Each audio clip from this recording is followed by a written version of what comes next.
सद्गुरू जनार्दन स्वामींची संत अवस्था प्राप्त झाल्यानंतर या देहाला त्यांची सेवा मिळाली.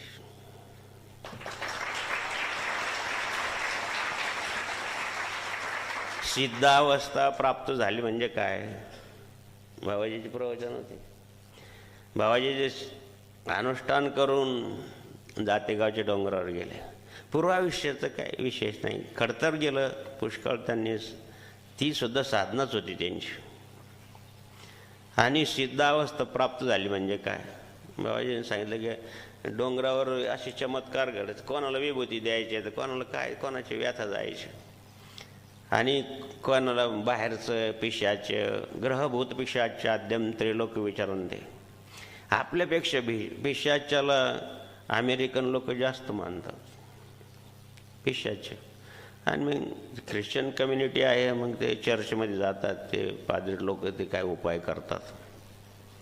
म्हणून पिशाची योनी आहे, त्रास होतो. व्हायला काही चांगलं शिकलेली मुलगी आहे, वकील आहेत, पण तरी ती घुमते आणि तिचं काही समजत नाही. एक तरुण मुलगी होती बिचारी, आम्ही नवीनच इथं आलो तर त्यावेळी ती घुमायला लागली. तर ती तरुण मुलगी, नवीनच लग्न झालं तारुण्यामध्ये, तिला काही भानच राहायचं नाही. ती अंगात आल्यानंतर ते कपडे अस्तव्यस्त करून टाकायचे.